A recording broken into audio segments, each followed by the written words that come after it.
Hello, everybody. Welcome to 1v1. I am your host, the enlightened and excited Eddie V. Joining me on this special 1v1 is the celestial brush of another Zelda podcast in Watch Brush Games, Celeste Roberts. Hello. Good evening. Good evening. I wish I were in Hyrule right now. I don't think they're dealing with quite as much as we are over here. Maybe worse. Maybe worse. Depends. And we have a special guest. He is from Zelda Dungeon. Please, everybody, welcome David Nystrom. Sorry. Hello. No problem. Thank you. Hello. How are you, good sir? Doing fine. How are you guys doing? We're doing great. We're just talking a little bit Zelda things of me and Celeste and David talking about a little bit of Breath of the Wild. Just a little goodness. Because I gotta ask you, David, when we get close to the end, what do you think of our Breath of the Wild trilogy? And I cannot wait to hear your thoughts. So just think about it. We'll discuss it a little bit at the end. But before we go on, I do want to ask you, how did you get into creating content for Zelda Dungeon? Or why did you choose Zelda? I should say also. Well, I could give the cliche that Zelda chose me, or I like that one. So my relationship with Zelda as a game goes back to Ocarina of Time. I was at a friend's birthday party. I don't remember when exactly it was, but it was at some point after Ocarina of Time had come out in North America. And I went over to a friend's house for a birthday party, and we all were huddled around his 12-inch TV screen watching him play Ocarina of Time. I had no idea what the game was, but it was cool. I saw a dude on a horse, and he was over in the Gerudo Valley at the archery range where you shoot the targets on your horseback. And he was doing that and showing it off, and it was like, oh, this is so cool. And then I got to try it for 5 minutes before something happened, and kid's birthday party stuff, whatever.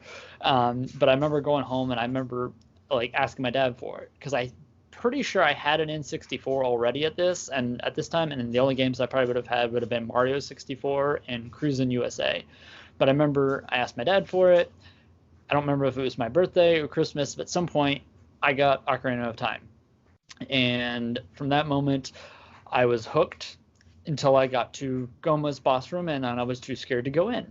Yeah, that one's a little different from horse archery. Yeah, a little bit.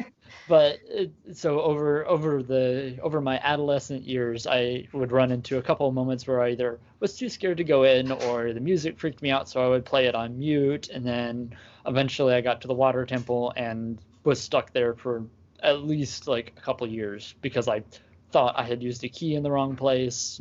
I was a young, inexperienced video game player, but I still loved the game. I would just, okay, I'm to the water temple, let's start over. And I would just play through the first couple levels and play through play through the whole child portion of the game multiple times. And then but I was hooked immediately. And I mean, throughout middle school, me and my friends, this is at the peak of the Pokemon trading card game. Mm-hmm. Yu-Gi-Oh was out. Card games were everything. Me and my friends would make our own Legend of Zelda cards and make our own card games to play and stuff with them, trading card games. I mean, that was the level of fandom that we had, or that at least I had. And then I played more and more games. I got better at them. I got to the point where I could play. I didn't need somebody's help to play a Zelda game anymore. But it was around whenever, it must have been 2010, 2011, whenever Skyward Sword came out. Mm-hmm. There was a kind of a defining moment that really got me into creating stuff for Zelda. And that was with the timeline. When the timeline came out, I was up to that point, I had been one of those people who had their own belief about how the timeline really worked, and this was how it had to be. And then the timeline came out, and it's well, all right, that's out. And so I got hooked into looking at that timeline. And me and a college buddy of mine were standing around one day and just talking, and we were where would you like to see a Zelda game? Like, looking at the timeline, what would you want to see? Because there's a couple spots where there's just dash marks. There's like time missing that they haven't gone into, or at this point they probably won't go into. But back then it was just fun speculation. It was the new version of timeline theorizing for me. And that's when I actually came up with The Era Without a Hero, which is my big fan project that I've been working on for now over 10 years. And it was looking at the timeline. There's the chunk when you branch off at the adult timeline, where you have the split between the adult and the child timelines. The child timeline leads to Majora's Mask, Twilight Princess, and Four Swords Adventures. The adult timeline carries on without Link in that time, and you have the events of the Wind Waker, Phantom Hourglass, Spirit Tracks, and but then there's that chunk between the Wind Waker and Ocarina of Time, and in Era Without a Hero, or in Hyrule Historia, they just labeled it as the Era with no hero. And it was like, well, this seems strange, because like I have to believe that somebody tried to stop Ganon, right? Like, not everybody was just sitting around going, yeah, okay, bad guys here, we can't stop you. All right, we'll be flooded, right? Like, that just it didn't click with me, and so I that just got the gears turning, and one thing led to another, and it went through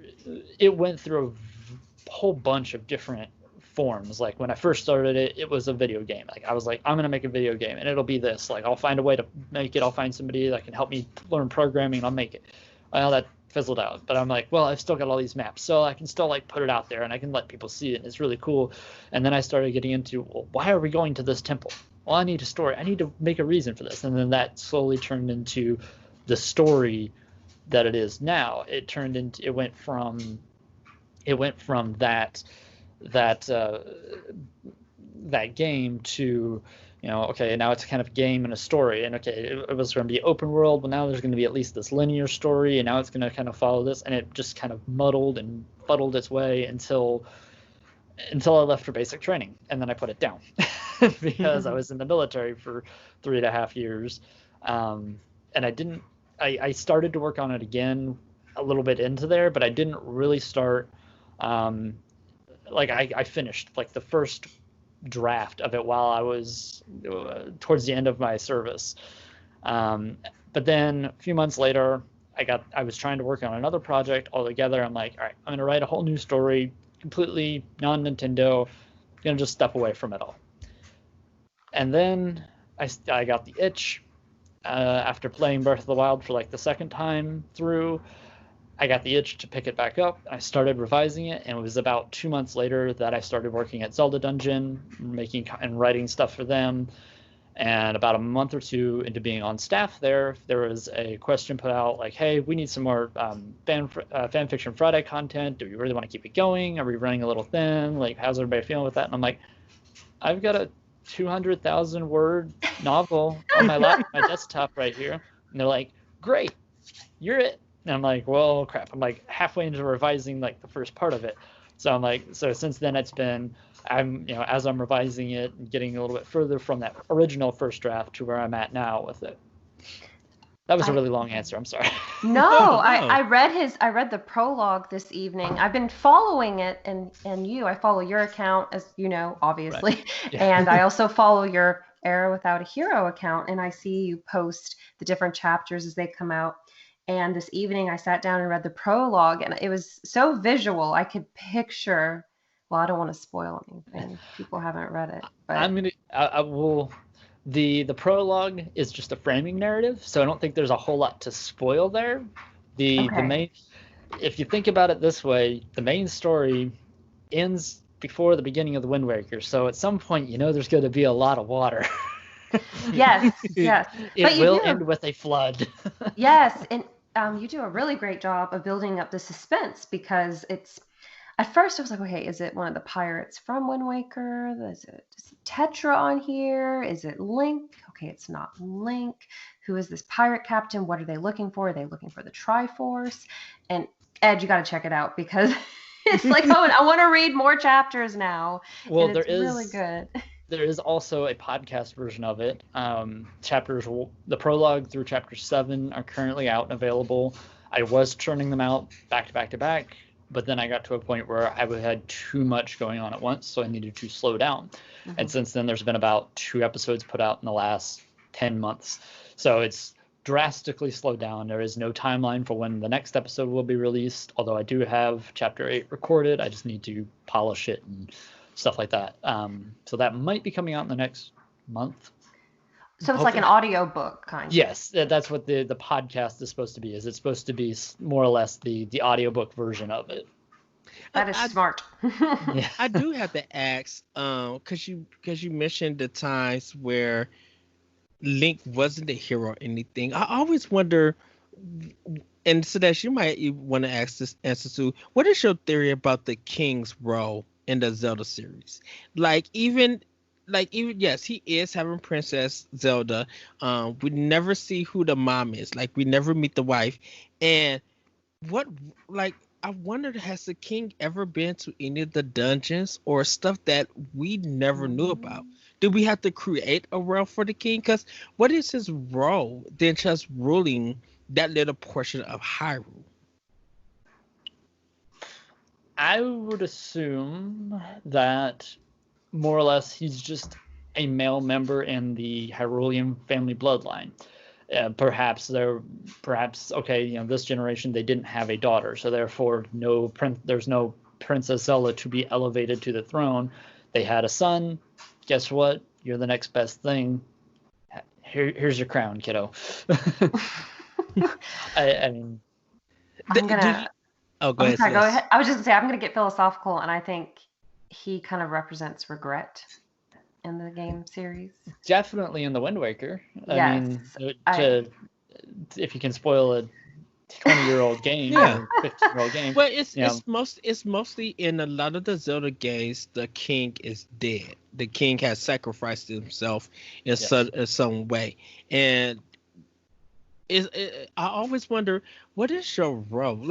I wonder, was he in battle fighting for Hyrule, and he sacrificed his last breath, to continue to save Hyrule, to keep some of the Triforce, even though he's not part of the Triforce. He knows that maybe he might be the part of the Triforce, and it passes down to Zelda.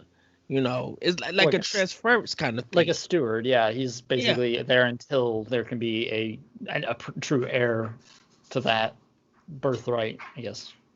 Yeah, because that was my thing. Go ahead, Celeste. Oh, I'm just like, this is a really good question, because he's just kind of a background character, except in Wind Waker and Breath of the Wild, and it's one of the CDI games. I mean, let us not discredit the CDI game, or even the cartoon. Well, excuse me, Princess. I used to watch that every Friday after school. Yeah. Gosh, can you? That was that era of we gotta make guys so smarmy. A couple of my buddies have a podcast called Virtual Theater, and on their Patreon they are going through the Zelda cartoon, and it is dissecting each episode, and I mean it is. Oh. Virtual Theater. It's a podcast, right? Yes, it's a podcast. Their main focus is all on video game movies and stuff like that. So they just put out an episode, I think, called Tron, which is a video game inspired movie. So, oh boy, I can't wait. I wrote it down. I literally wrote it down. Well, it's funny that you that you work for a place called Zelda Dungeon, because what is it about Zelda's dungeons that I think that pretty much makes a Zelda game? I don't think it's sometimes I feel like it's not the characters, it's not the weapons, it's the dungeons themselves that stand out. To me, so being kind of, if it wasn't obvious as I started talking about my story, I have a big passion for storytelling. Mm-hmm. The dungeons to me are actually they're not secondary to me because I think they are part of telling the story of Zelda, but it's the role that they play in the greater story. So like my favorite game period all time is Ocarina of Time. Like it is just everything else just falls short of it. Sorry, like that's just me. No need to apologize. Yeah. But it when I think of that game, there are temples that stand out to me, and it's the way that they made me feel. I mentioned being afraid of like going into Goma's lair. The music of Dodongo's Cavern scared me. But as an adult, I love those places, and actually my favorite temple is the Shadow Temple, which is undoubtedly the creepiest, darkest, scariest place in that game. The storytelling, maybe the bottom of the well. But and minor spoilers, I will be visiting the Shadow Temple in my story, but that doesn't come until Act 3. That's all I will say on that. But there is so much like lore baked into these locations, and especially when you consider it in the idea of like of the timeline. So picture starting with Skyward Sword, where you see essentially the founding of the modern Temple of Time at the sealed grounds. You see the Elden Volcano before it's really shaped and exploded down into Death Mountain, presumably. So it had to go through something to change into what it looks like. You don't see necessarily the founding of Kakariko Village, but it's there. These locations that are there, you see them echoed throughout other games, and there's great examples of that in Breath of the Wild, where we know we're at least 10,000 plus years, 10,100 years plus any other Zelda game, but you still see, you can go to the Spring of Courage, Power, and Wisdom, and all at the top of one of the mountain forests, and then up in Akala, and these are the same. They're almost shot for shot the same locations that you visited with Zelda and Skyward Sword. So you're talking millennia. Now, and the same kind of thing can be said about some of the temples. None of the temples have ever been, to my knowledge, like mirrored like that. But you have to imagine there's ruins of them somewhere. Perhaps that's what some of the Zonai ruins are, is they were built up around what used to be the Forest Temple, maybe, even though the Lost Woods is way up in there. So maybe the Forest Temple ruins are up there in that dark area that you can't see around. I don't remember what it's called in Breath of the Wild. But so that when I think of the temples, I think of them as temples and dungeons. I think of them as a storytelling device to show over the centuries, over the years, some of the influences and some of the beliefs that the people in Hyrule have. That's a great answer. Yes, because especially with deities, and didn't Ganondorf have the Gorons sacrifice to Volvagia? I say Volvagia. Is it Volvagia? How do you guys? I've always said Volvagia, so I don't want to insult anybody. Have them come after me. The boss with a V for his name in the English translation there. Yes, the really cool dragon. Yes. That's a great answer. Yeah, because they would go to worship, and then the Spirit Temple has the goddess statue right as well. It's blatantly there. Yep. But it's so weird that the dungeons, the way that they transform from the past Zelda games to Ocarina of Time, because like if you look at it, Ocarina of Time kind of feels like the reboot. Me and Celeste, we was discussing about that Ocarina of Time feels like it's a reboot from the Zelda series. Like they redid the whole like the whole story, because like the Legend of Zelda, Link to Link to the Past, all of them had where not so much Link to the Past, where maybe Link to the Past, where the Triforce, the 7 pieces made up the Triforce, and then they just got rid of that when Ocarina of Time came, because the dungeons were meant for the Triforces. It was never meant for anything else. Well, they also, some of the early criticisms of Ocarina of Time was that it was just a remake of A Link to the Past. because they had the sages that was the same. They had, Mm-hmm. some of the locations were the same, and so that was one of the early criticisms of Ocarina of Time was, oh, it's just a remake of A Link to the Past in 3D. It's not when you look at it realistically. It was actually meant to tell it was meant to be the prequel to A Link to the Past, which technically it was with the timeline. But it was done. It was done. They didn't have the drive for that level of storytelling when they made the game.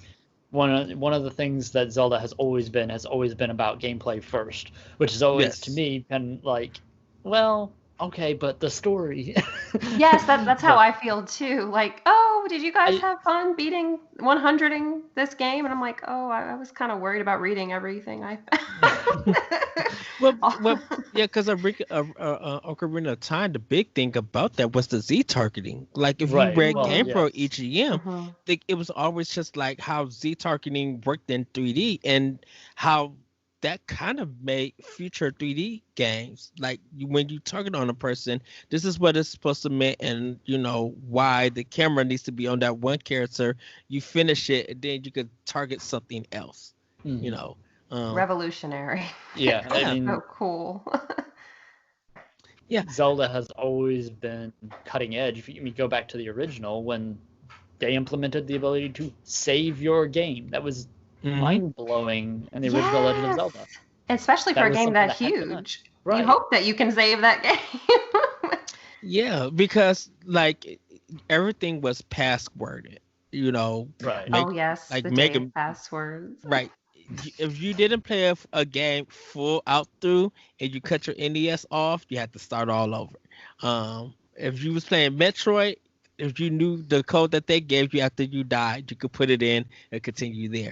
And then like the Legend of Zelda, like had those 3 save spots, and it was just like you got to name yourself as a character, but then if you do this trick, the dungeons are rearranged. You're playing the Japanese version. That you like people didn't know about that and stuff. But I do want to ask you guys, Darksiders, and Okami, they have a Zelda influence in them, because of some of the storytelling and going to these dungeons and everything. And at a point, you'll get a power that will make you go further into it. What did you guys, if you played it or not, or just even read about them, what did you guys think about that? That there is like games that have been influenced by Zelda, or that is actually in competition of Zelda because they have a certain flow and pattern to them. So I can't speak to either Darksiders or Okami. I haven't played them. I'm a bad gamer. But from what I've heard of them, I know that I know Darksiders is kind of teased as Zelda for adults because it's supposed to be much harder, and and same with like Dark Souls and games like that. It's Zelda but for adults. Yeah, is it? I'm pretty. There's some pretty dark stories in Zelda too. So that's all that I can really speak to is that whenever people tell me, oh, you should play Darksiders, or you should play this because it's like you love it because it's like Zelda but it's more mature, it's more grown up, and I'm like, I play horror games, I know mature games. If I want that, I'll go play a horror game. I'll go play Resident Evil for the 3rd time. I'll go play Resident Evil 2, Resident Evil 6. I'll go play Fatal Frame. I'll let my wife play it because those are her favorite games. It's that if I want a more mature story, I'll play Outlast. I don't mind.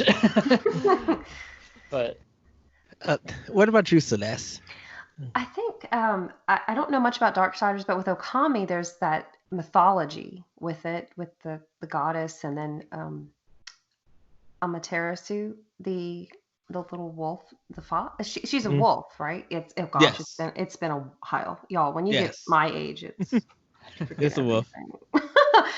Just the mythology of the games, and I think as we've developed the ability with graphics and 3D versus 2D games can still have good lore, of course, but we've been able to expand that.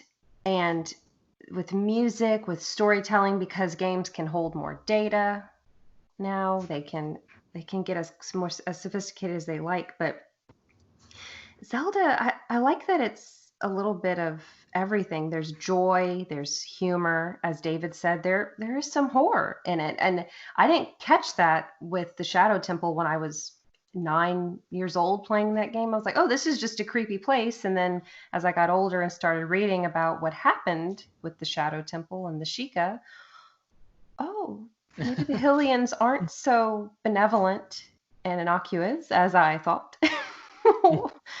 But what about you, Ed? I think you have something you want to say about those two games in particular. Well, I've beaten Darksiders and I've beaten Okami, and they do have this Zelda feel to it, but they're still yet in their own.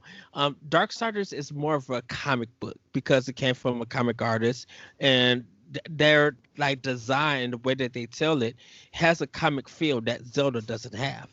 Okami has this water painting Japanese, like you said, mythological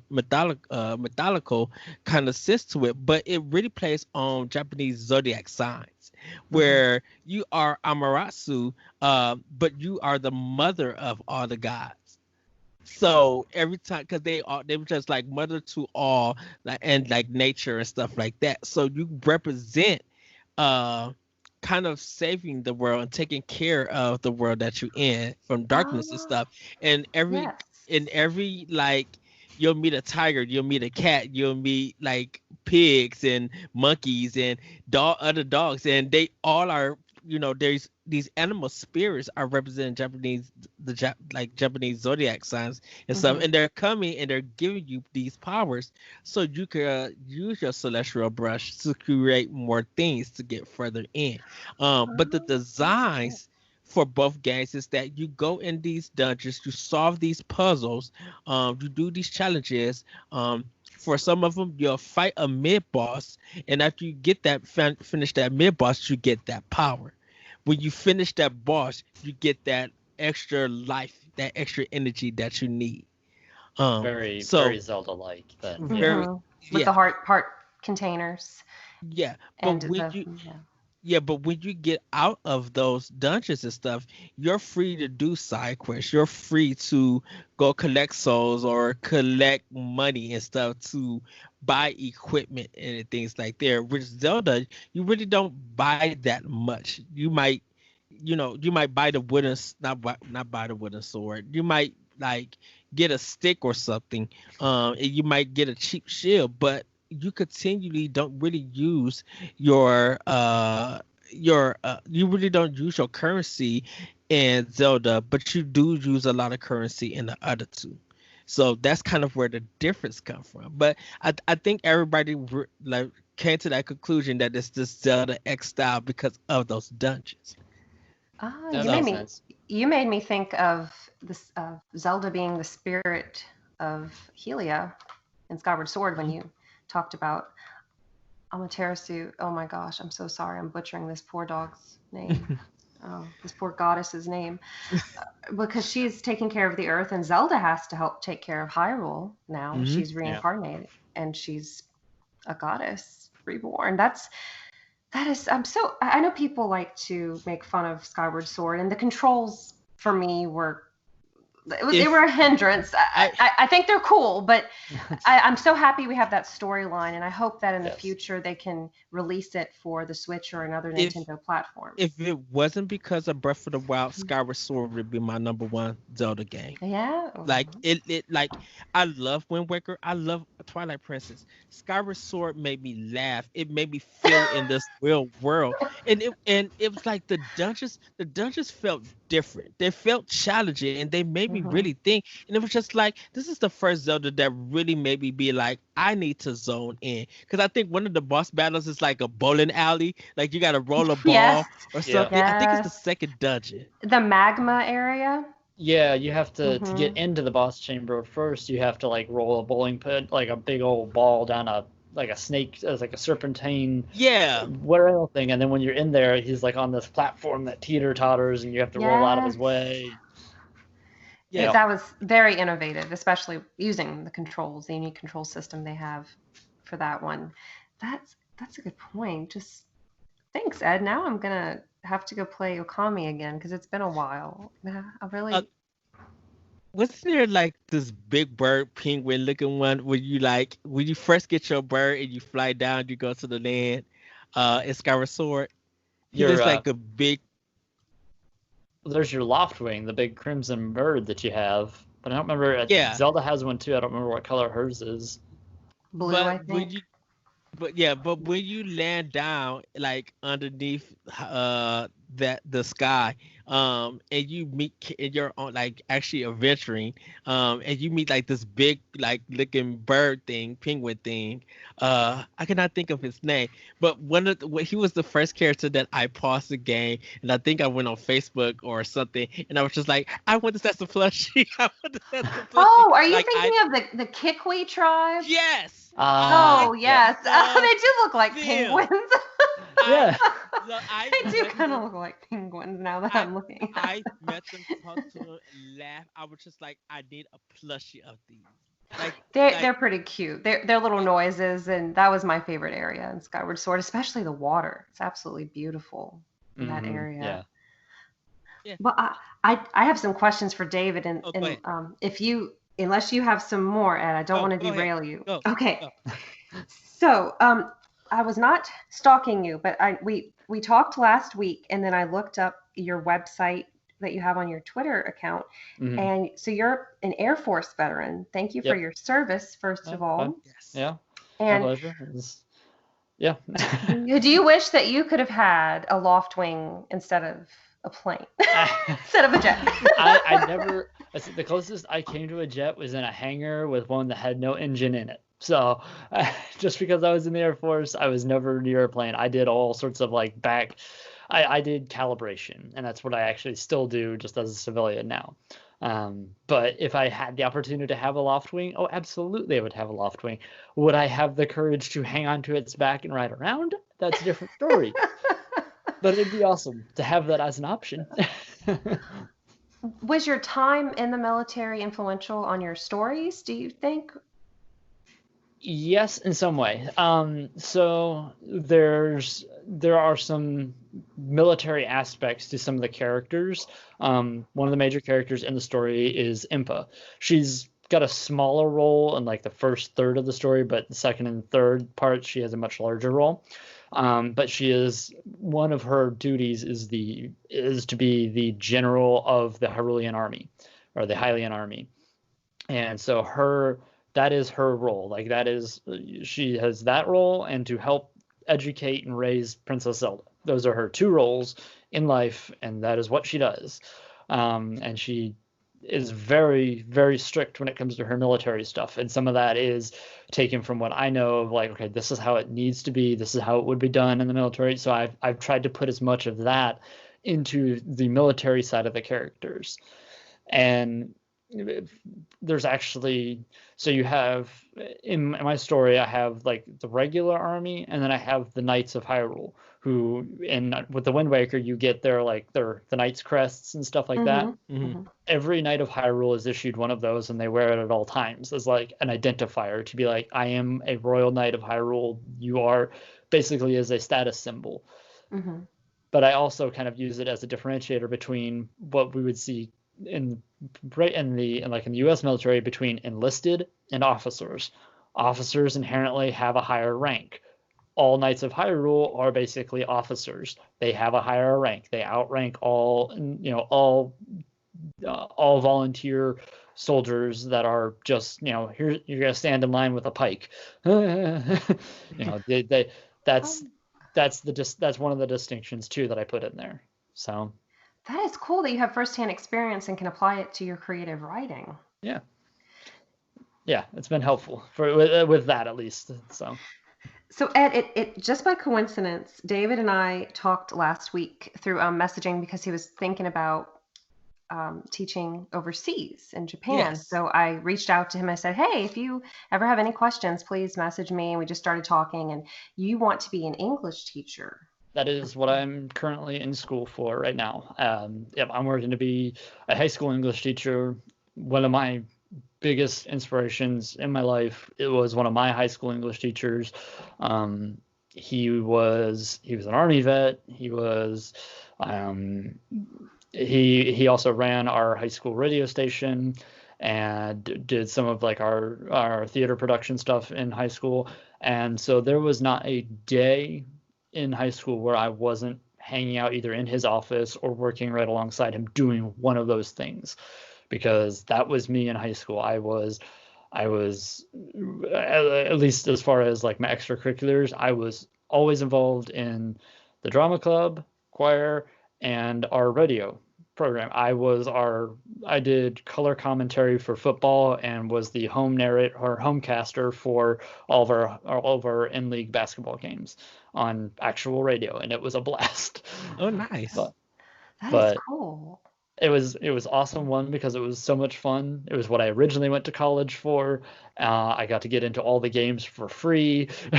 Nice. It was like, That's you go up to awesome. the thing. I'm with the radio. I'm going up to the booth. You don't need to Flash your badge. I'm Pretty the much, press. yeah. I'm the press. Yep.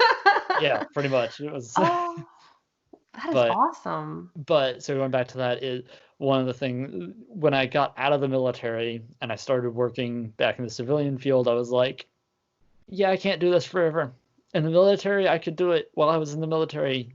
I can't do this forever in civilian life.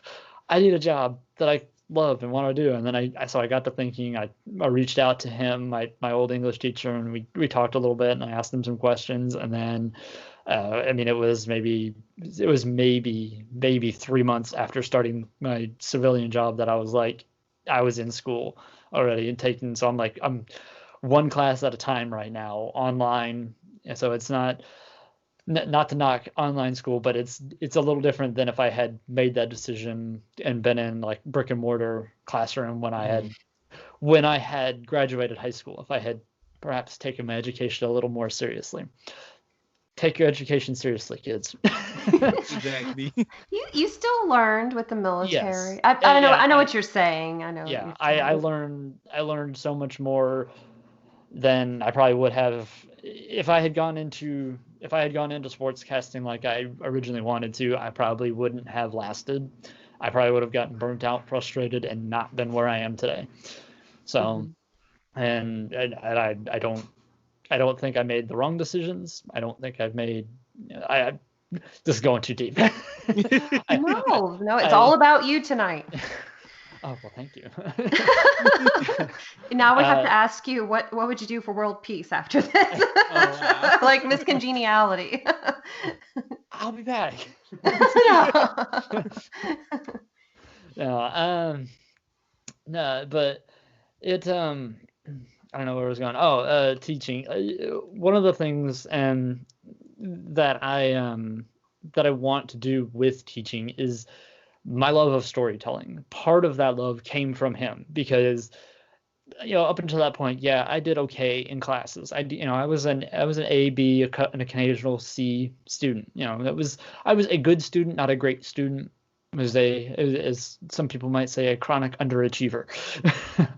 But when I got to his classes, he did something different, and I could never figure out what it was. But now I know, and it was just that he had a way of storytelling. He made the stories interesting. He made it more than you need to learn the way that this sentence is structured for your A, B, and C test. It helped me appreciate story. It helped me, he.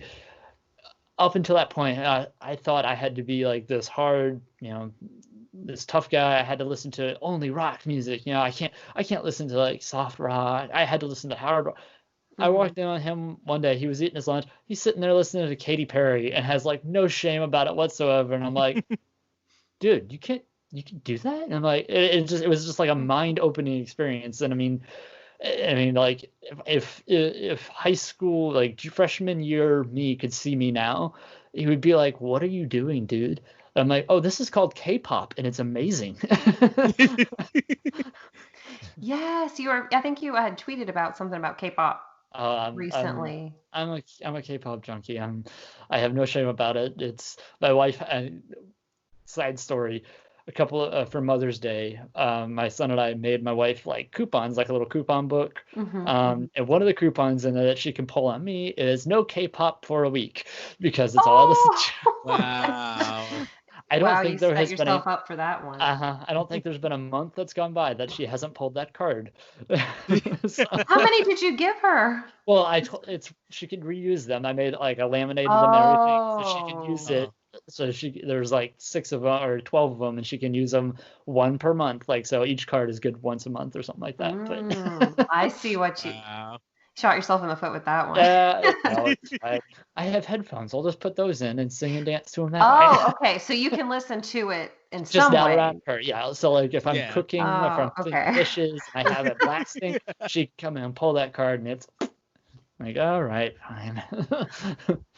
You know, the teaching thing has me thinking, Ed and David, and I want both of your opinions on this. It's something I'm very passionate about. I view video games as virtual storybooks. That was one of my final papers when I was in university in my senior year. And David's rocking out. that is a absolutely yes. And I think they need to be taken more seriously. And Ed and I are going to harp on this, but Edith Finch, for example, comes to mind. What Remains of Edith Finch, if you've ever played it. But Zelda as well, with the lore, the storytelling. It's just a different way of storytelling. Yet I still felt as engaged or more while playing a Zelda game as I do reading a book that fully grabs my attention. So I'll let you guys play rock, paper, scissors or something, so who can go first. But I want to hear your opinions on video games as art form, as literature. I would go first on this one. I think to take one game, A Dragon Named Cancer. This was a game about a guy who, like, he lost his son to cancer, and like he created this this fictionalized kind of story to, you know, to really bring out his emotions and what he was going through and stuff. And when I was reading, he has a story on Wire on how everything came about, and he said that he got to one point where it said that he knew what was going to happen because he programmed it or he read it and stuff, and he couldn't touch the controller because it was so emotional for him.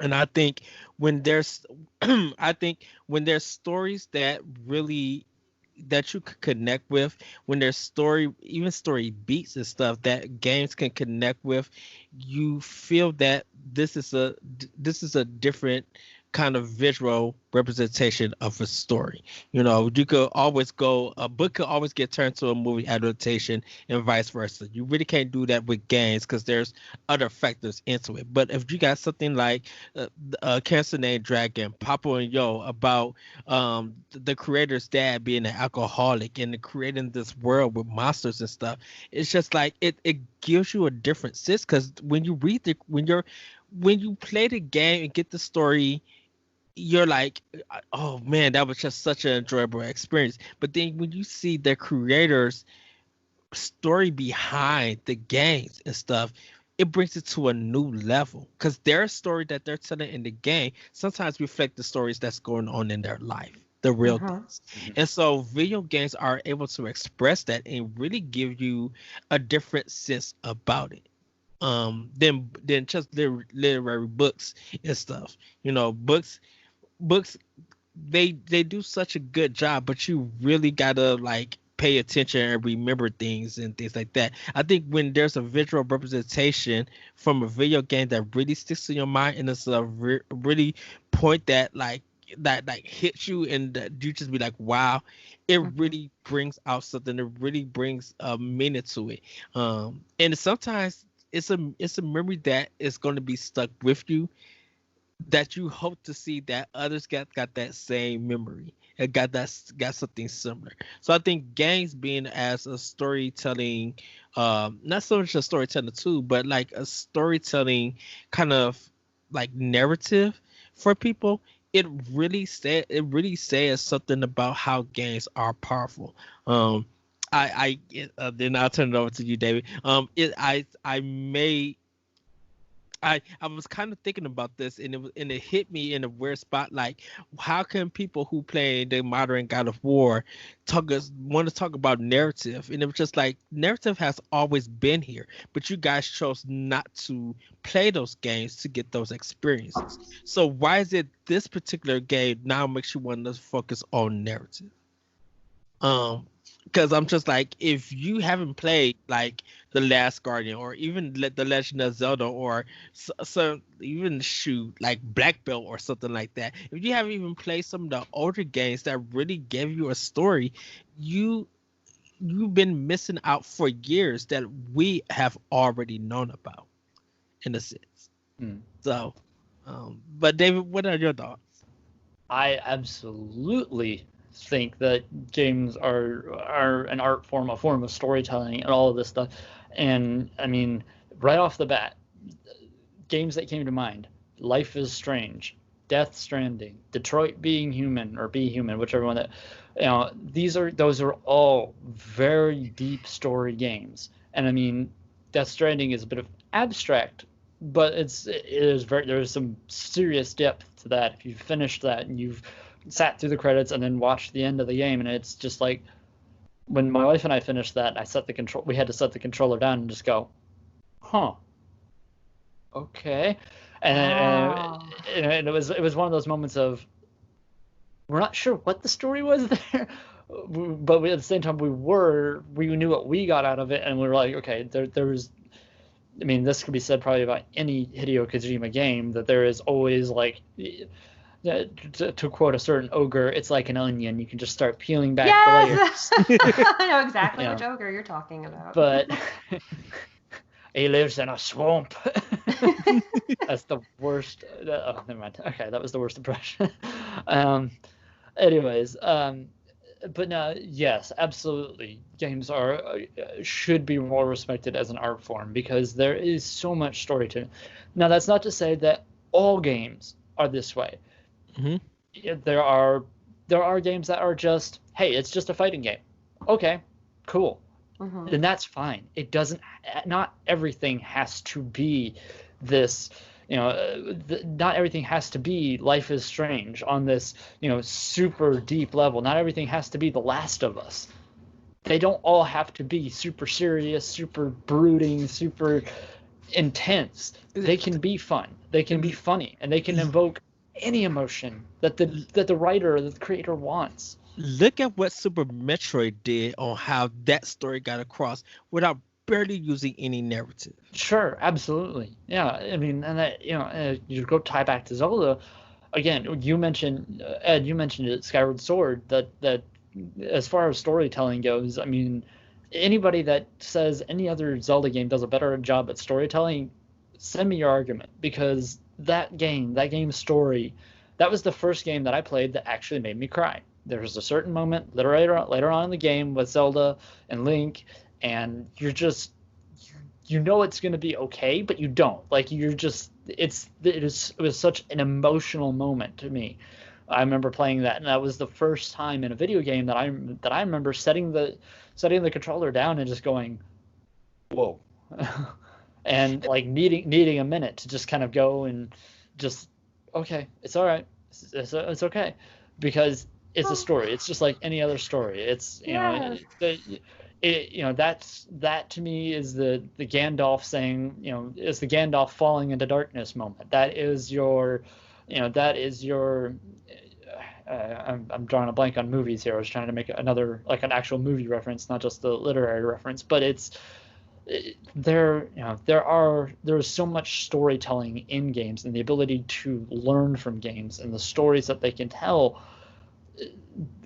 There shouldn't be this.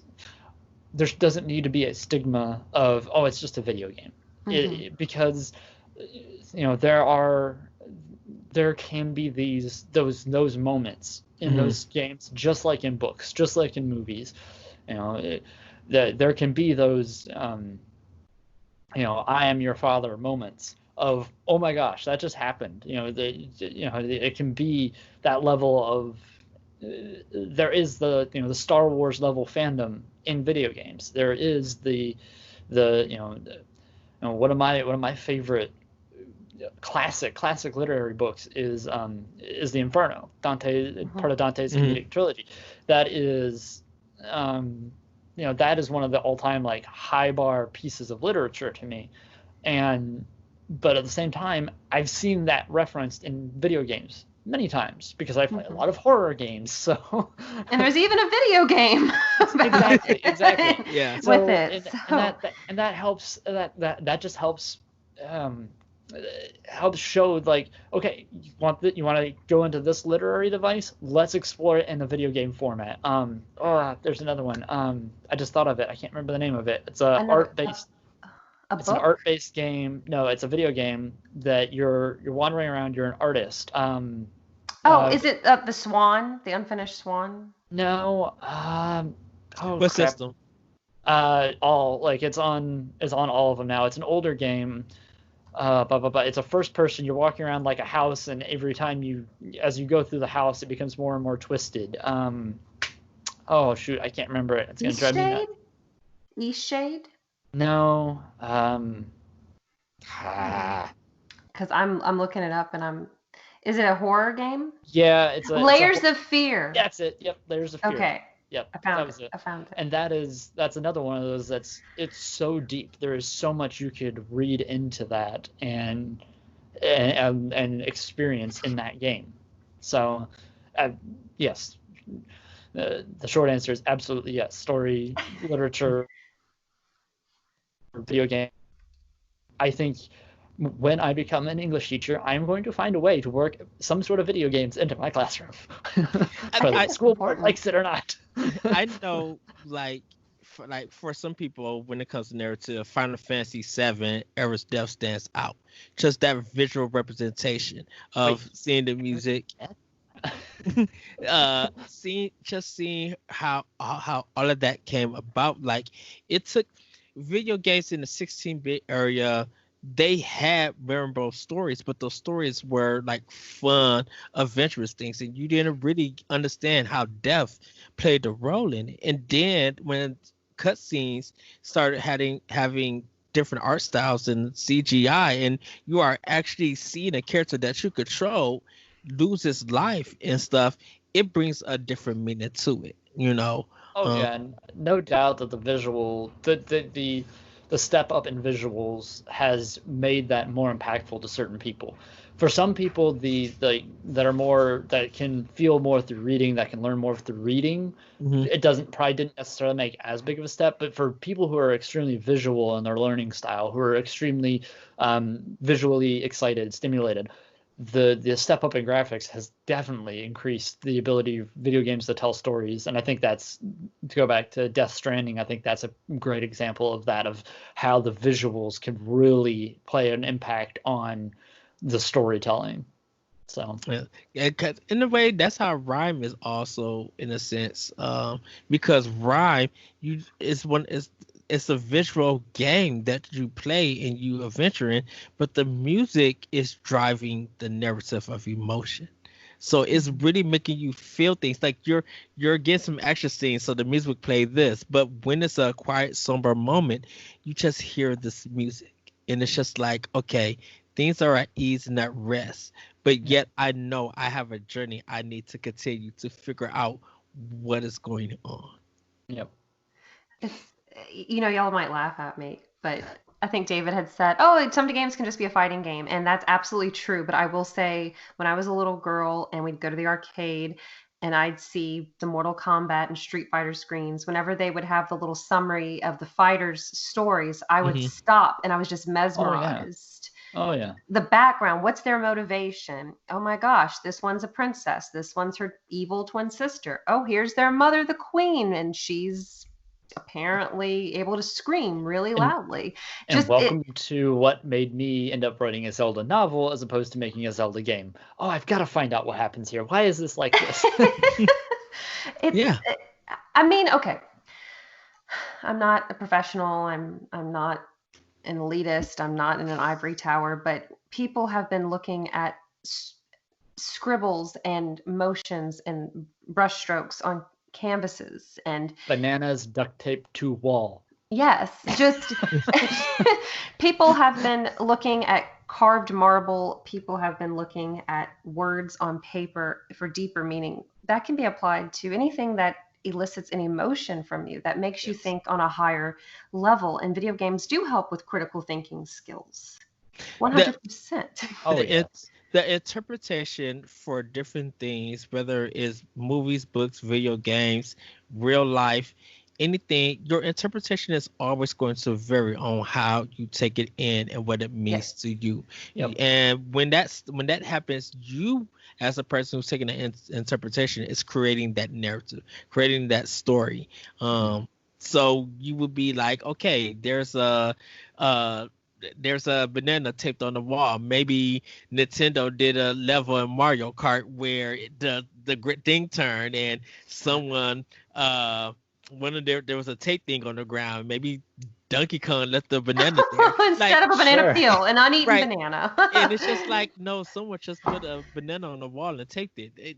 The different interpretations people are maybe creating that story. And weird as it is, that's how narrative and story driven stuff means to us, that we create that narrative when we get that interpretation.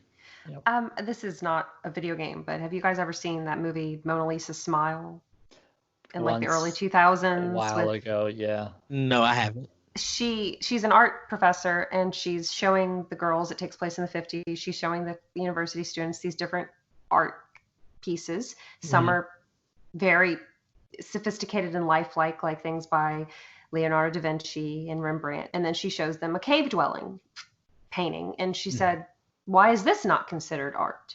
Just, it's so interesting how people can, like you were saying, Ed, how different interpretations that could touch somebody. Maybe a child remembers going to the zoo by seeing that piece of art, or some pieces of art make you sad while they make other people happy. And just also the historical context for art pieces, what was going on at the time to inspire that piece. We can get really deep with video games, because video games can reflect. Ed, that article you're talking about by the other day, Lasby, I read that one as well. I was like, well, this is a deep dive. This is cool. And that's what video games can inspire. And like David here is thinking about his military experience to bring that into a video game to create this world. And I'm assuming there's some kind of touch of politics, and there's there's absolutely touching on politics. There's touch on religion very subtly. I don't want to dive into that in the story that much, but if you go by what the backstory from the Wind Waker is, they prayed to the gods for a savior. Nothing came. Ganon came. The gods flooded Hyrule. That is the canon backstory from the Wind Waker. There's definitely some religiosity that can be read into that, and that is something that I do explore a little bit in my story. Again, it's not one that I'd go overly deep into. The more deep religious stuff would be, say, a cult worshiping Ganondorf. That is something that is existent, especially later on in the story. There's been hints of it up to this point, where it's at Zelda Dungeon. Now, on where it's published to on Zelda Dungeon, there's the last chapter that was just released is like the beginning of the end of part 1. So like think of it as the end of the Fellowship of the Ring is where the story's at there. I would say it's almost kind of like Castlevania in a sense. That Dracula is that Ganondorf, the Belmont is that Link, and it continuously change. But you have side stories, you have side games where there are people who always are trying to resurrect Dracula. Right. Well, I mean, that you see that, like you said, like I was saying, that's in Zelda too. Especially you see it in in Breath of the Wild with the Yiga clan. They're still loyal to Ganon. He's dead, but they're loyal to him. Zelda 2 also has this a lot. That is every enemy's goal that you fight outside of a palace. Their goal is to kill Link and spread his blood on Ganon's ashes to bring him back from the dead. One, that's dark. Right. And two, that's that idea of there's bad guys hunting the good guy to bring him back. And that's to bring back the bad guy because they're so devoted to him. They're religiously sworn to him. They are religious followers. They're religious zealots. And the Zelda series needs that because you cannot have. Oh. What? Did I freeze? Oh no. Yeah, I froze for a bit. Oh. The Zelda games need that because you cannot have 2 of the 3 Triforces. You got to have all 3 to have the Zelda universe. In this timeline, you have to have those 3. Without one of them, it would not happen. It will find a way to come into play. But if you don't have it, you don't have a Zelda game. You don't have a Zelda story. That's a good point. And when you brought up Wind Waker, it clicked with me today. It has a bit of a Noah's Ark tale to it because certain people survived. They were they were warned. Right, they were chosen to go to the religious term. Yeah. Not to go deep into that topic, but that's a debate in Christian theology is the chosen versus election versus chosen, basically. And that's we're going like real deep cuts here with the rapture and everything. Right. Yep. Yeah. And that's why video games, we have people who create art like video games. Yes, I'm calling video games art. They're inspired by what they experience in the real world and they create something else. So of course they'll have tones that you could see reflected back into what you experience in real life. And there's nothing wrong with that. I think it helps create empathy. And if you look at the Gerudo, for example, they're almost, in Breath of the Wild, they're not quite as ostracized. To an extent, they're still not as trusting of outsiders, especially males. But I think Ocarina of Time was their debut, and I was just like, I kept wondering what happened. Why are they all the way over here? Why are they thieves? What's going on? Mm-hmm. So it's kind of, the Gerudo is kind of like the Wonder Woman of the Zelda. Yes. In a sense, if you look at it. Like how people were just like, we don't need a man, we're powerful warriors. And I think that just expanded the Zelda series. And Link is just like, I'm really here, so I could get stronger and help save the world. I'm not trying to hit on y'all. I'm not trying to steal from y'all. I have a journey that, I have a fate that I must see through. And you guys are part of my fate. Go ahead. The Gerudo have a really interesting side thing too, and that's in Ocarina of Time they talk about it. It's not really been touched on since, but every 100 years there's a male born, and he is to be their king. How do they deal with that exactly in some of those aspects? In Breath of the Wild, we don't see that really play in there. There's no indication that there's a male that has been born, or there's clearly no indications of a male being born. At least there's no pregnant Gerudo ladies walking around the town. But there's think back to, this is going back to my story a little bit here. Go back to Ocarina of Time, post Ganon's defeat. How do you think the Hylians would react to that idea, that belief that, last time there was a guy, now apply some unfortunate real worldism to this. How would a group of people who the last time a male was born there, they came in and wiped us out and took over our country? How should we deal with that? And that is a dark tone. It's a very dark tone, but it is one that I touch on in my story. Okay, I need to have you reached that point yet, or are you not there yet? I will say there is a male Gerudo. His name is Adok. He is my main villain in The Era Without a Hero. He is theoretically that male-born child. Yes, that's a good point. Because I've wondered, does it always have to be Ganondorf? Does he always have to be evil? There is a lot to Adok. One of my friends and one of the fellow editors, Judy at Zelda Dungeon, she's more, because she kind of like she curates all the fan fiction Friday stuff. So I've let her in on some of the secrets of the story, like a few chapters ahead of time, and she is like, I want to know more about Adok. She wants, because his story is that what happens to that child when he is born in a world where the last time his race had a male-born child, they were the arbiters of destruction of the rest of the world. Not all of them, the ones that were loyal to Ganondorf, meaning his surrogate mothers, Twin Rova, and all their disciples and all of Ganondorf's loyal minions. How would they would have been perceived as war criminals, post Ganon's defeat. Hyrule probably would have imprisoned anybody that was still swearing allegiance to Ganon, right?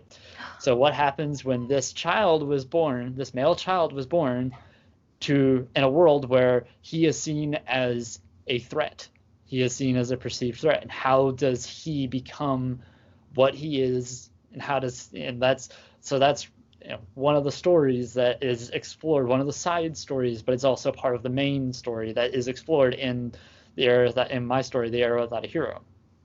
So that sounds really deep. And when you said the war criminal things, I was like, oh, are they going to have like a Nuremberg trial for these characters? I don't touch on that. So one of the things that I'm doing, so the main story of The Era Without a Hero takes place 100 years after Ganon's defeat. So right there you can see that there's that 100-year gap. So a male Gerudo, according to prophecy, would have been born. Hint, hint, he was. But one of the things that I'm exploring and getting ready to start releasing is an exploration of that 100-year gap between Ganon's defeat and the beginning of The Era Without a Hero, the story. One of the timelines is essentially in that early period following Ocarina is a Gerudo civil war between those who would still be loyal to Ganon and will do anything in their power to bring him back, and those who are like, look, y'all are crazy.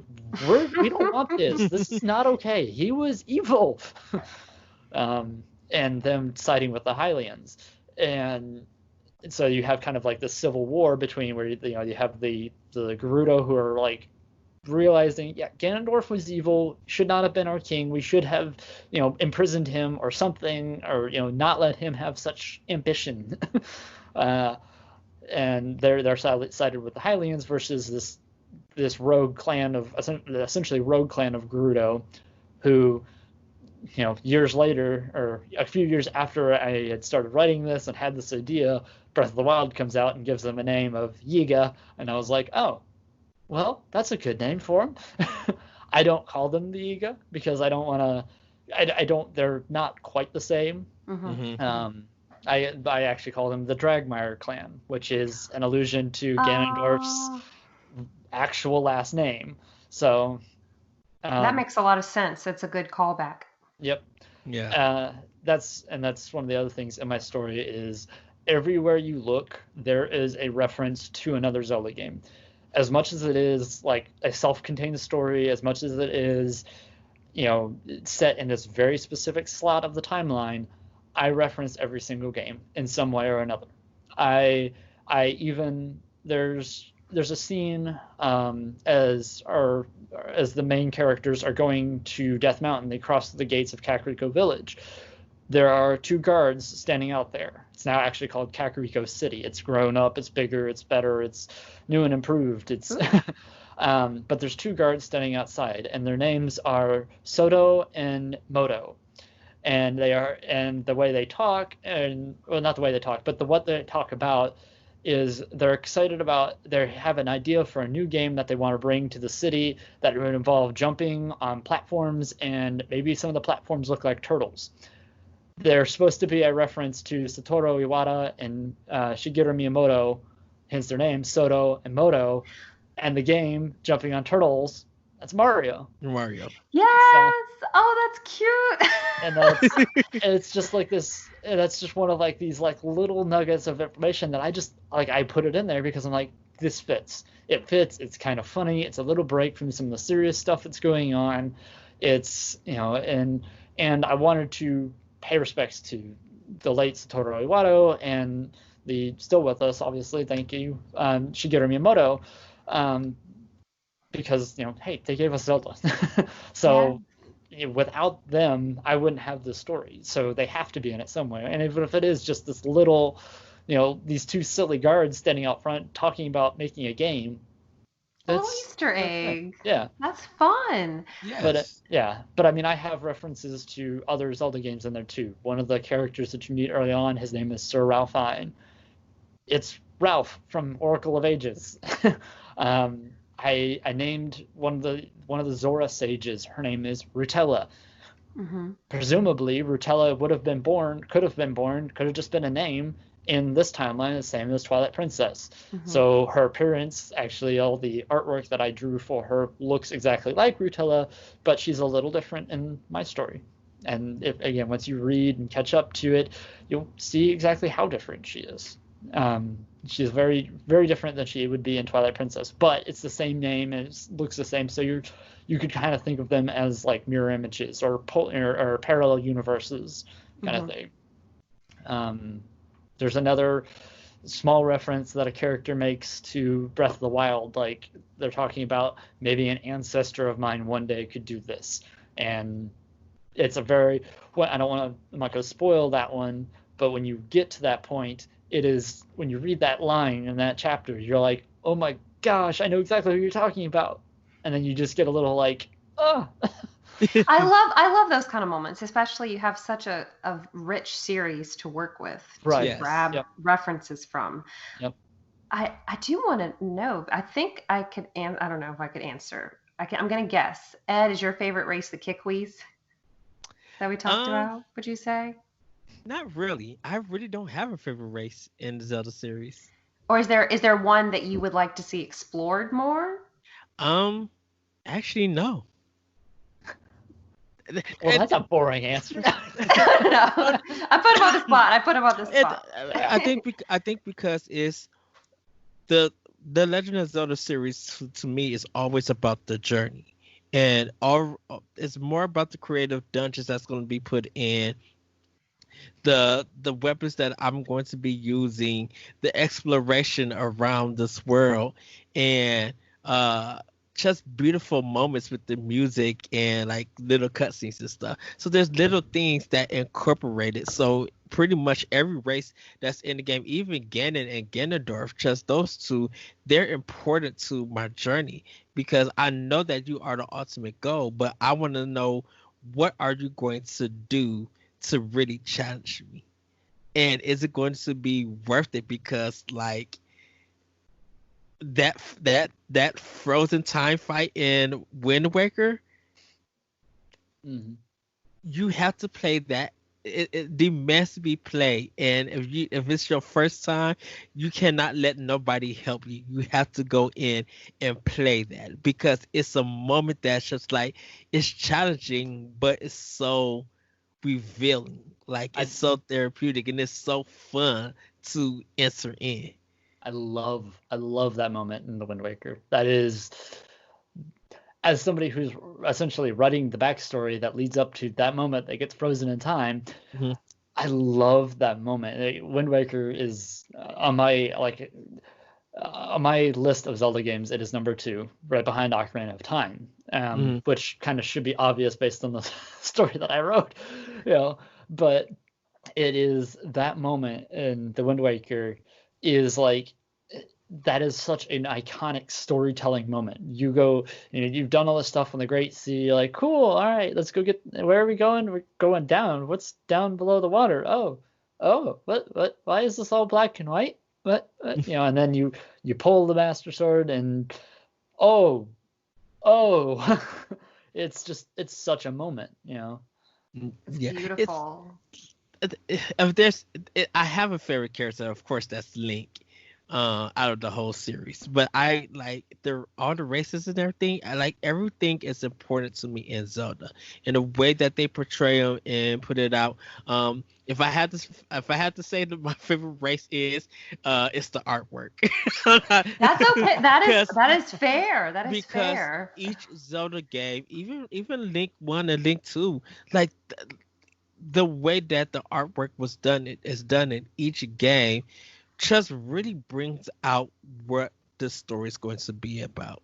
And like from Ocarina of Time and Majora's Mask to Wind Waker to Minish Cap to Spirit Tracks to even the new Link's Awakening. Like the new Link's Awakening is just like, good night, this is gorgeous. Yes. Mhm. It And reminds like me of those little people toys. Yeah, it's like a diorama. Yeah. yeah, like all of that, like if you're going to give me a Zelda game, make sure that the artwork that you guys are going to use is really fitting for your story, and it's never let me down. So if I had to say race or care or race or anything, it's the artwork. That's Sure. a deep answer. Do you have one, David? I think he kind of gave you a pretty high bar right there Yeah.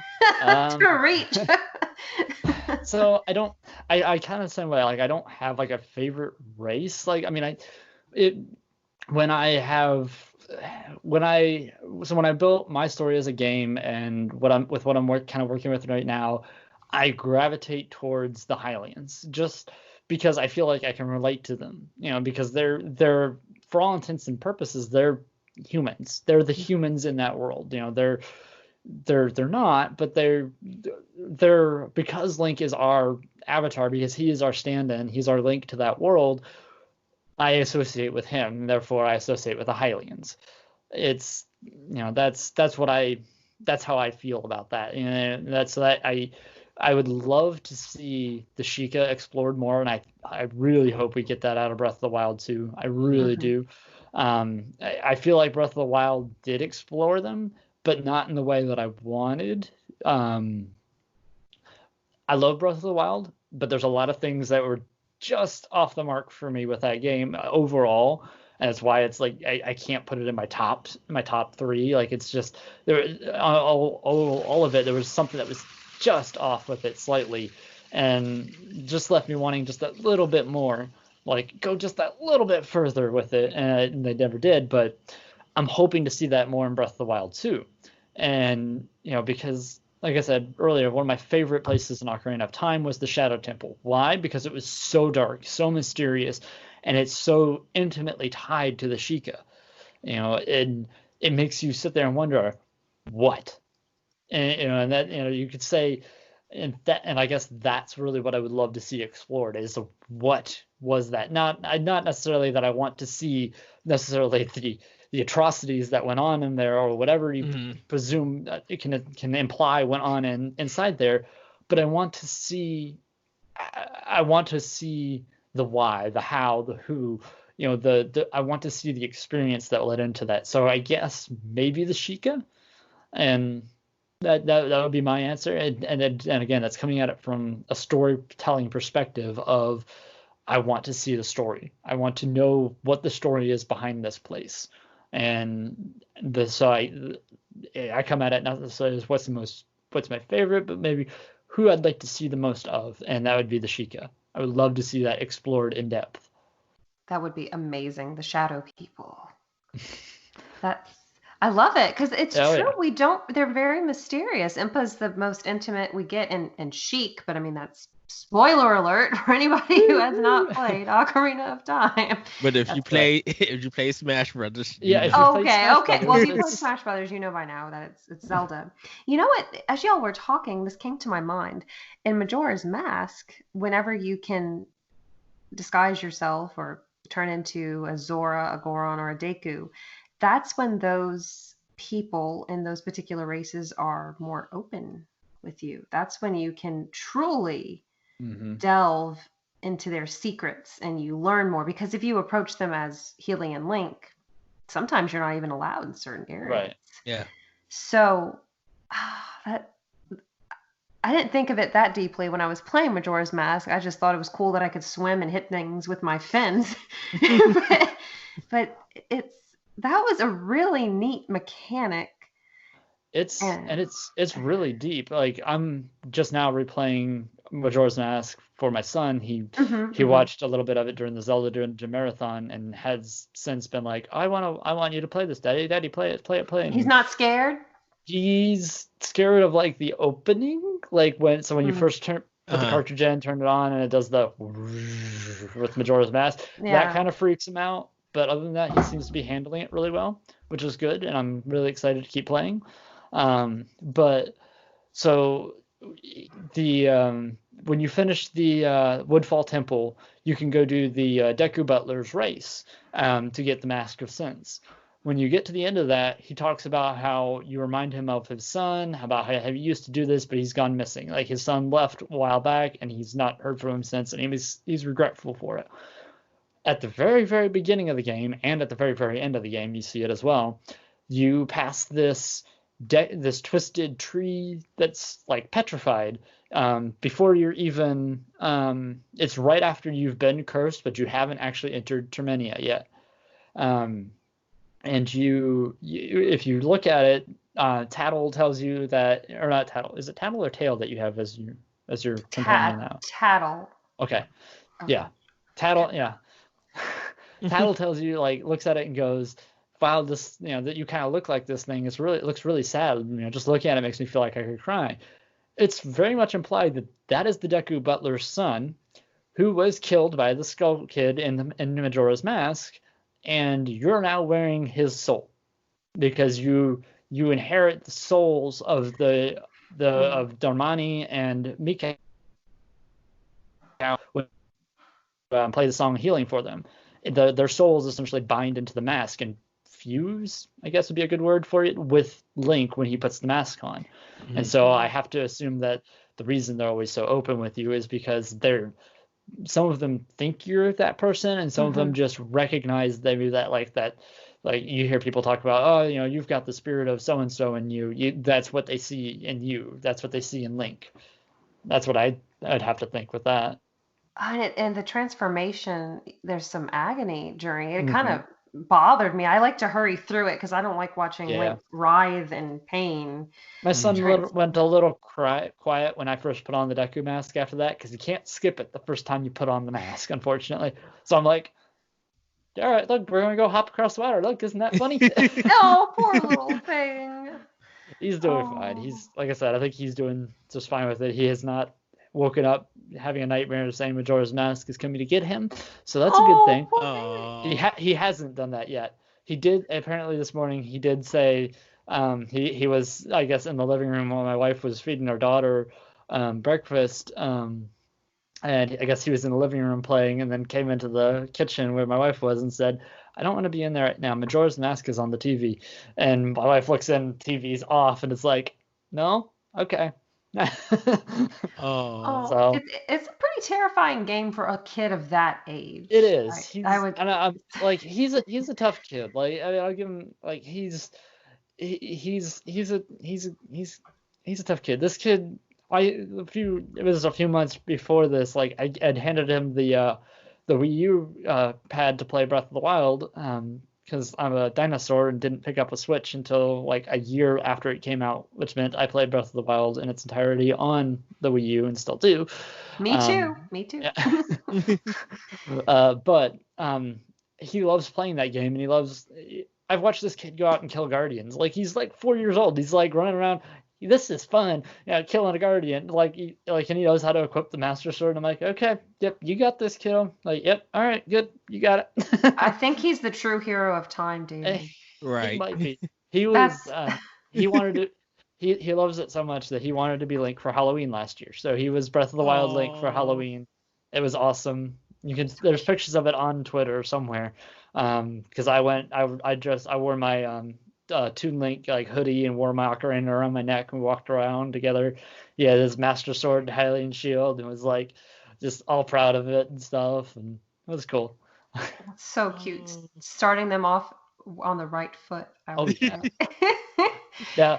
Now, as far as right foot, when Link's Awakening came out, I picked it up day one. It came out on my birthday. It was Oh, I was so happy. His birthday is 2 days after mine, so I played it first, and then a couple days later, I handed the controller to him, started him in his own file, and said, "Here you go, this is yours." He played it for all of 10 minutes, and then asked to play Mario Odyssey. So That's okay. It's Yeah, a tricky one. It's a yeah, different experience from yep, other Zelda games. yeah, it is. Give it time. Give it Yeah, time. oh yeah, but Oh, so cute.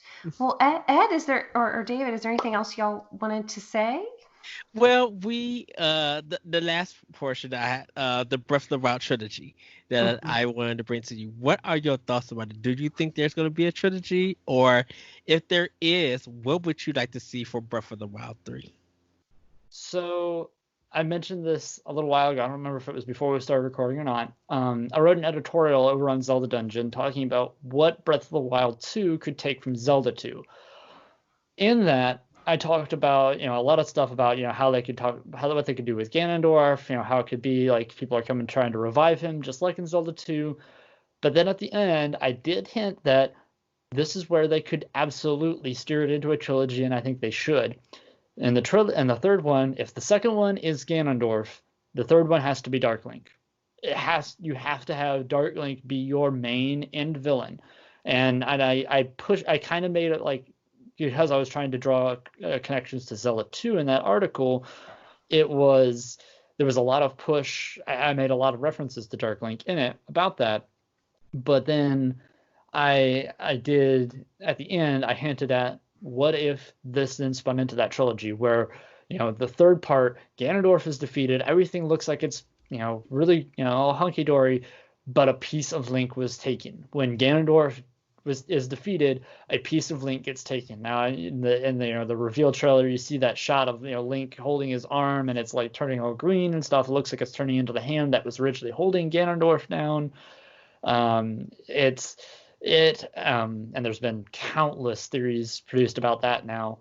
But what if there's a piece of that, like whatever that does, if that's like a transformation, if it's a superpower, whatever it is, at the end of the game, if he somehow like sheds that, loses that, what if what he sheds, what if a piece of malice essentially fuses with a piece of Link, maybe like Metroid style, with like Dark Samus, and you get Dark Link out of that, and that is where the third Breath of the Wild comes in, and it's all out to the wall, go for it, Link versus Dark Link showdown at the end, and then you get and I want like if that happens, I want pure I want Twilight Princess level final boss fight, like the final showdown with Ganondorf that you have in that game.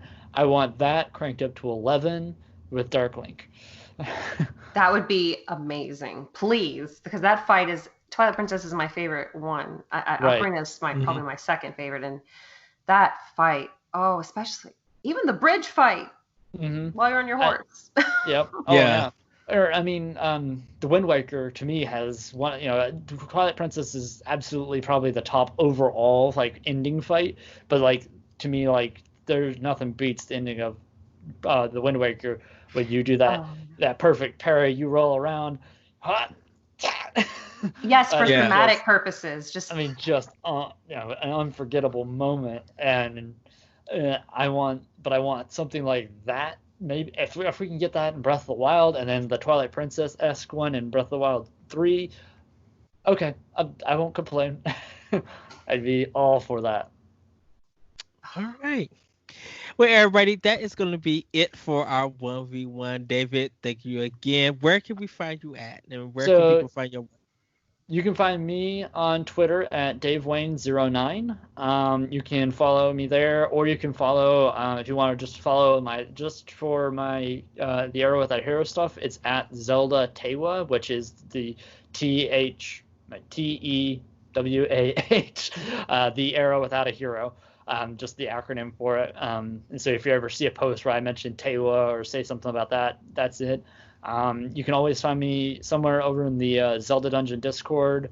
The Era Without a Hero has its own Discord as well, and you should be able to find that on either of my Twitters. I've posted about it. I'll post again so that it's more recent. You can look for my articles over on zeldadungeon.net. Right now, actually, this Friday will be the third part. The third part of this run will be part 26 of the Era Without a Hero on there. The chapters are a little shorter, so if you want to read just the full chapters in their entirety, you can just go over to arrowwithoutahero.wordpress.com, and that'll pull it up there, and you can read a little bit more about the story. You can look for, I'm going to be posting some new stuff there. And I've got something special cooking up that's coming out at the end of this week. So it'll be August 1st.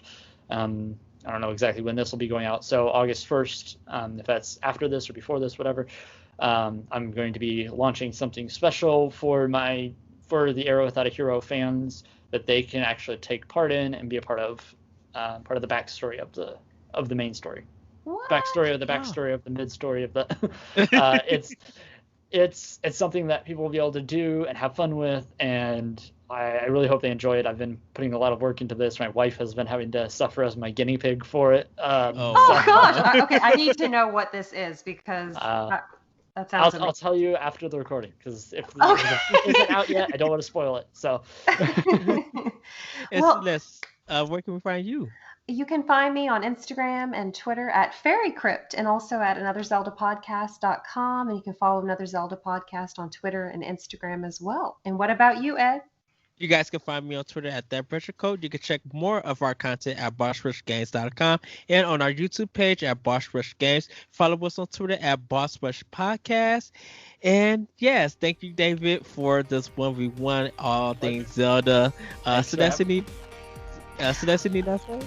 I am so happy you want to be an English teacher because mine certainly inspired me like yours did as well. We need more teachers. We need, yes. That could be a whole other podcast episode about, oh man. But thank you so much, David. It was a pleasure to meet you virtually after interacting on Twitter, and any Zelda fan is a friend of mine. So thank you. Thank you guys for having me. And everybody, we will see you next time on 1v1. And as always, let's continue to play video games and be better to one another. With that, we will see you next time on 1v1. Bye, everybody. Bye, guys.